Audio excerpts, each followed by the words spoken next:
اعوذ باللہ من الشیطان الرجیم، بسم اللہ الرحمن الرحیم۔ قتل کے سوا شہادت کی 7 صورتوں کا بیان۔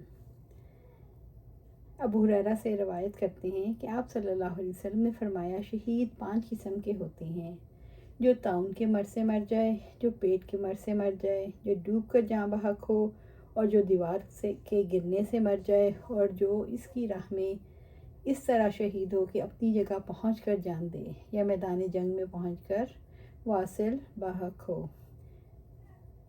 انس بن مالک سے روایت ہے کہ آپ صلی اللہ علیہ وسلم نے فرمایا، طاعون بھی مسلمان کی شہادت کا سبب ہے۔ اللہ تعالیٰ کا قول کہ مسلمانوں میں جو لوگ معذور نہیں ہیں اور جہاد سے بیٹھ رہے ہیں اور وہ راہ خدا میں اپنی جانوں اور مال کے ذریعے جہاد کرنے والے برابر نہیں ہو سکتے۔ اللہ تعالیٰ نے ان لوگوں کو جو اپنے مال اور اپنی جان کے ذریعے جہاد کریں، بیٹھ رہنے والوں پر ایک درجہ فضیلت دی ہے، اور ہر ایک سے اللہ تعالیٰ نے اچھا وعدہ کیا ہے، اور اللہ تعالیٰ نے بیٹھ رہنے والوں پر جہاد کرنے والوں کو فضیلت دی ہے۔ آخر آیت غفور الرحیم تک۔ ابو الولید ابو الاسحاق سے روایت کرتے ہیں، میں نے برا کو کہتے ہوئے سنا کہ جب یہ آیت نازل ہوئی تو آپ صلی اللہ علیہ وسلم نے زید بن ثابت کاتب وحی کو بلایا، جو ایک شانے کی ہڈی لے کر آئے، اور اس پر اس آیت کو لکھ دیا۔ ابن مکتوم نے اپنی نابینائی کی شکایت کی تو اس پر یہ آیت نازل ہوئی۔ سہل بن سعد سعدی فرماتے ہیں، میں نے مروان بن حکیم کو مسجد میں بیٹھے ہوئے دیکھا تو میں سامنے سے آ کر اس کے پہلو میں بیٹھ گیا۔ اس نے مجھ سے کہا، زید بن ثابت نے اسے اطلاع دی کہ آپ صلی اللہ علیہ وسلم نے جب انہیں یہ آیت سنائی تو ابن مکتوم آپ کے پاس آئے اور آپ اس وقت مجھ سے یہی آیت لکھوا رہے تھے۔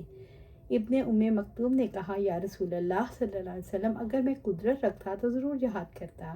وہ نابینا آدمی تھے، بس اللہ تعالیٰ نے اپنے رسول پر یہ آیت نازل فرمائی۔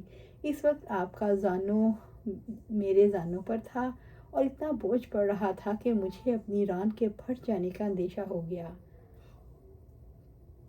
ضرال و ضرر نازل ہوئی تو آپ کی وہ بھاری کیفیت جاتی رہی، یعنی یہ جب وہی ختم ہو گئی تو پھر وہ بوجھ بھی ختم ہو گیا۔ جنگ کے وقت صبر کرنے کا بیان۔ حضرت عبداللہ بن ابی اوف نے لکھا اور میں نے اس کو پڑھا کہ آپ صلی اللہ علیہ وسلم نے فرمایا، جب تم دشمن کے مقابلے پر جاؤ تو صبر کرو۔ جہاد کی ترغیب کا بیان اور اللہ تعالیٰ کا قول کہ اے نبی صلی اللہ علیہ وآلہ وسلم، مسلمانوں کو جہاد پر آمادہ کیجیے۔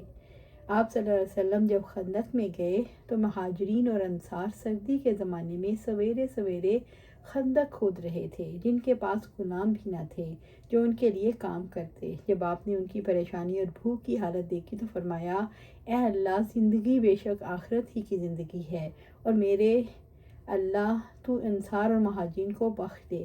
اس کے جواب میں مہاجرین اور انصار نے کہا، ہم وہ ہیں جنہوں نے آپ کے ہاتھ پر جہاد کی بیعت کی ہے، جب تلک ہے زندگی لڑتے رہیں گے ہم سدا۔ خندق کھودنے کا بیان۔ مہاجرین و انصار کے گرد خندق کھودتے، اپنی پیٹھ پر مٹی لاتے اور یہ کہتے جاتے، ہم وہ ہیں جنہوں نے محمد صلی اللہ علیہ وسلم سے جہاد اسلامی کی بیعت کی ہے، جب تک زندہ ہیں مسلمان رہیں گے۔ اور آپ رسول اللہ صلی اللہ علیہ وسلم ان کو جواب دیتے جاتے، اے میرے اللہ، آخرت کی بھلائی کے سوا کوئی بھلائی نہیں، بس تو مہاجرین اور انصار میں برکت عطا فرما۔ اللہ سبحانہ تعالیٰ سے دعا ہے ہمیں قرآن و سنت پر عمل کرنے کی توفیق دے، اس پر جمع دے، اور جنت الفردوس کے اعلیٰ مقام پر اپنے پاس گھر عطا فرما۔ آمین یا رب العالمین۔